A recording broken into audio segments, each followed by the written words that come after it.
Il est animé par 34 agents, dont est responsable de son argent. Dans le centre, nous avons 3 principaux modules. Le module vidéoprotection, constitué de l'ensemble des caméras. Le module radiocommunication, géré par un dispatcheur répartiteur de communication qui assure la coordination de la communication radio et l'assistance des utilisateurs radio. Ensuite, nous avons le module appel d'urgence. Ce module est censé gérer les appels de secours des citoyens. Et pour l'instant, ce module n'est pas encore activé. Le centre a une vocation. Sa vocation, c'est de contribuer à la sécurisation de nos villes. Donc, de contribuer à assurer la quiétude de nos citoyens. Sa mission est triple, parce qu'encastrée dans un triptyque que nous appelons le SA, si vous voulez, le S2A. Le S pour superviser donc l'espace public à travers les caméras.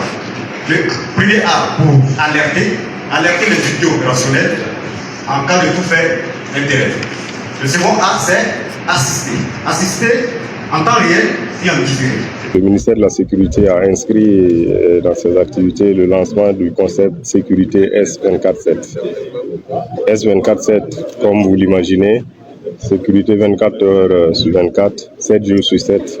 Et il faut dire que c'est un système qui allie la vidéoprotection et la police secours. Donc cela afin de permettre aux observateurs qui sont dans les salles de vidéoprotection d'envoyer les informations en cas d'observation d'éléments suspects aux unités sur le terrain pour faciliter leur intervention et les orienter surtout pour leur permettre d'intervenir de façon plus rapide pour le bien et la sécurité des populations. Donc c'est un système en tout cas qui vise à terme de permettre, comme vous l'avez bien suivi, la vidéo verbalisation. Donc cela est justement qui nous a amené à l'inscrire dans le cadre de cette journée d'engagement patriotique parce que cela va nous engendrer ou nous conduire indéniablement vers une autodiscipline. Parce que on ne peut pas mettre un policier à chaque feu, on ne peut pas mettre un gendarme à chaque carrefour. Donc, en alliant cette technologie et en facilitant le travail des hommes sur le terrain, chaque Burkinabé devra inscrire dans son esprit qu'à tout moment, tout ce qu'il pourra commettre comme délit peut être vu et on pourra l'interpeller pour qu'il réponde de son forfait. Il faut dire que comme toute technologie qui se veut en tout cas en phase pilote, nous avons commencé par les grandes villes, notamment Ouagadougou et Bobo, qui sont couvertes dans une grande partie. Et le projet SMART qui justement s'intéresse de façon spécifique à cette vidéoprotection vise à terme de couvrir plus de régions et dont la deuxième phase va démarrer courant mai 2025. Et en tout cas, nous sommes déjà bien avancés et dans les jours et je dirais les mois à venir, je pense que nous pourrons travailler à couvrir en tout cas la totalité des régions du Burkina Faso. Qui dit vidéoprotection dit protéger les entrées aussi bien que l'intérieur. Donc en plus des hommes qui protègent les entrées et les sorties, il y a également ce dispositif qui permet naturellement de surveiller et pour pouvoir donner les informations qui auraient échappé à l'œil humain, si vous voulez. Voilà, donc ces différentes entrées sont prises en compte naturellement et pour justement permettre au système d'être plus efficace. C'est un projet du ministère de la Sécurité qui couvre naturellement tout ce qui est activité de police, donc notamment géré par la police et la gendarmerie.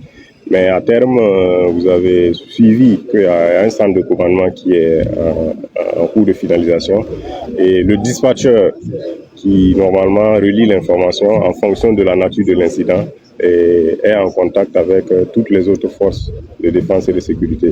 Donc pour en cas d'accident, il y a déjà eu des exemples même en cas d'accident où il n'y a pas de policiers ou de gendarmes à côté.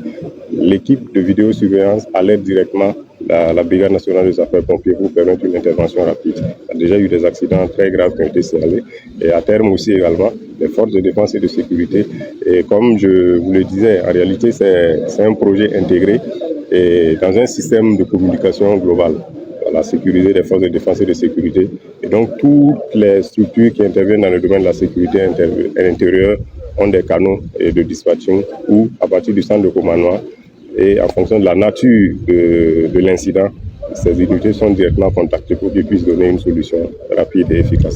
L'objectif de la mise en place de ces postes de police secours là, c'est de réduire le temps d'intervention des équipes de la police secours dans la ville de Ouagadougou. Et comme mission assignée à ces services, à ces postes de police secours, nous avons assisté l'assistance des personnes en situation de détresse, intervenir en cas de trouble à l'ordre public, renseigner, sensibiliser les usagers de la voie publique.